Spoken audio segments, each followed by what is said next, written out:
మాంగళ్య shopping mall ఆర్సీపురంలో Ambedkar statue ఎదురుగా July 12న రాశి ఖన్నా చేతుల మీదుగా గ్రాండ్ ఓపెనింగ్. ఆంధ్రప్రదేశ్లో రాజకీయం మునుపెన్నడూ లేనంతగా ప్రస్తుతం ఆసక్తికరంగా మారుతోంది. కూటమి ప్రభుత్వం అధికారంలోకి వచ్చి 2 ఏళ్లు పూర్తి కావస్తున్న వేళ రాష్ట్రంలో కొత్త పొలిటికల్ ఈక్వేషన్స్ తెరపైకి వస్తున్నాయి. నిన్నటిదాకా వ్యూహాత్మక మౌనం వహించిన వైఎస్ఆర్ కాంగ్రెస్ పార్టీ అధినేత మాజీ ముఖ్యమంత్రి వైఎస్ జగన్మోహన్ రెడ్డి ఇప్పుడు రూటు మార్చారు. కూటమి కోటలను బద్దలు కొట్టడమే లక్ష్యంగా, వచ్చే ఎన్నికల్లో మళ్లీ జయకేతనం ఎగురవేయడమే ధ్యేయంగా సరికొత్త యాక్షన్ ప్లాన్ సిద్ధం చేశారు. ఇందుకోసం వైఎస్ జగన్మోహన్ రెడ్డి గారు ఎంచుకున్న లొకేషన్ ఏంటో తెలుసా? రాజకీయాలకు ఎప్పుడు హాట్ సీట్గా ఉండే గోదావరి జిల్లాలు. వివరాల్లో కొద్దాం. గత ఎన్నికల్లో కూటమి ప్రభంజనానికి ప్రధాన కేంద్రం ఈ గోదావరి జిల్లాలే అన్నది మీకందరికీ తెలిసిన విషయమే. అది బహిరంగ రహస్యం. అక్కడ పట్టు సాధిస్తేనే ఆంధ్రప్రదేశ్లో అధికారం సాధ్యమని వైఎస్ఆర్ కాంగ్రెస్ పార్టీ గట్టిగా నమ్ముతుంది. వైఎస్ జగన్మోహన్ రెడ్డి గారు కూడా నమ్ముతారు. అందుకే సరిగ్గా కూటమి 2 ఏళ్ల పాలన ముగిసిన తరుణంలో ప్రభుత్వంపై నేరుగా ప్రజాక్షేత్రంలోనే యుద్ధం ప్రకటించడానికి వైఎస్ జగన్మోహన్ రెడ్డి ముహూర్తం ఖరారు చేశారు. గత కొద్ది రోజులుగా వైఎస్ జగన్మోహన్ రెడ్డి శైలి పూర్తిగా మారిపోయింది. కేవలం ప్రెస్ మీట్లతో పరిమితం కాలేదైనా ప్రజా సమస్యలపై వరుస ప్రకటనలతో కూటమి ప్రభుత్వాన్ని కార్నర్ చేస్తూ వస్తున్నారు. ఈ క్రమంలోనే గోదావరి జిల్లాలో అత్యంత కీలకమైన 1000 కోట్ల టర్నోవర్ ఉన్న ఆక్వా రంగంపై వైఎస్ జగన్మోహన్ రెడ్డి ఫోకస్ పెట్టడం ఇప్పుడు రాష్ట్ర వ్యాప్తంగా పెను సంచలనంగా మారింది.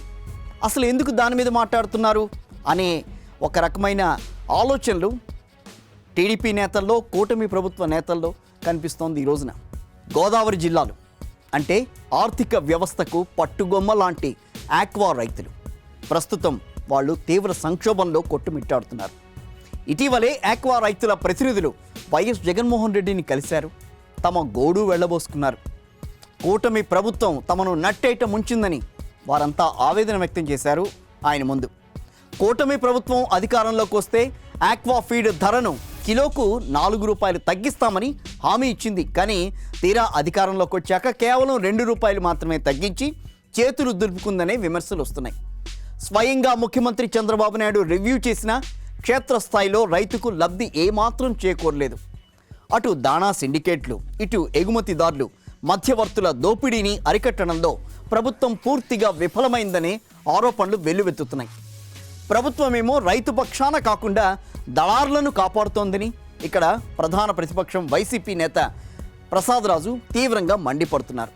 ప్రతి ఎకరానికి వాగ్దానం చేసిన విద్యుత్ సబ్సిడీని కూటమి సర్కారు అందించలేకపోయింది. ఈ 2 ఏళ్లలో ఒక్క కొత్త సబ్సిడీ కనెక్షన్ కూడా ఇవ్వలేదు.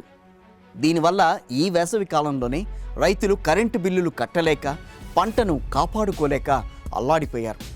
నష్టాలు భరించలేక చాలామంది ఆక్వా రైతులు ఇప్పుడు క్రాప్ హాలిడే ప్రకటించే యోచనలో కూడా ఉన్నట్టుగా తెలుస్తోంది. ఇదే జరిగితే వేలాది కుటుంబాలు రోడ్డున పడడం అనేది ఖాయం.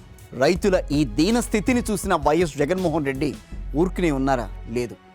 మీకు న్యాయం జరగకపోతే గోదావరి జిల్లాలోనే నేను స్వయంగా ధర్నాకు దిగుతా అంటూ కూటమి ప్రభుత్వానికి అల్టిమేటం జారీ చేశారు.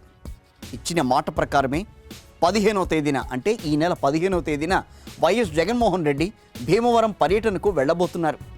భీమవరంలో ఆక్వా రైతు సంఘాలతో వైఎస్ జగన్ ముఖాముఖి చర్చలు జరుపుతారు. వారి సమస్యల తీవ్రతను జాతీయ స్థాయికి తీసుకెళ్లేలా ప్లాన్ వేస్తున్నారు. అక్కడి నుంచే వైఎస్ఆర్ కాంగ్రెస్ పార్టీ భవిష్యత్ కార్యాచరణను, కూటమి ప్రభుత్వంపై పోరాట బంధాను వైఎస్ జగన్ ప్రకటించబోతున్నట్టుగా తెలుస్తోంది. దీంతో గోదావరి జిల్లా వైసీపీ శ్రేణుల్లో కొత్త జోష్ నెలకొంది. వైఎస్ జగన్ రాకతో భీమవరం పొలిటికల్ క్యాపిటల్గా మారబోతోంది. అవును, వైఎస్ జగన్ టార్గెట్ చాలా స్పష్టంగా ఉంది. 2 ఏళ్ల కూటమి పాలనపై ప్రజల్లో వస్తున్న వ్యతిరేకతను, ముఖ్యంగా రైతాంగంలో ఉన్న అసంతృప్తిని క్యాష్ చేసుకోవడం, తద్వారా వచ్చే ఎన్నికల్లో కూటమి గూటిని దెబ్బ కొట్టడం. అందుకోసమే గోదావరి జిల్లాల వేదికగా ఈ కొత్త రాజకీయాన్ని తెరపైకి తెచ్చారు.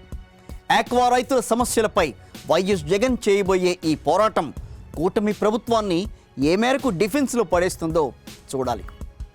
ఇది వాటి మన స్పెషల్ స్టోరీ.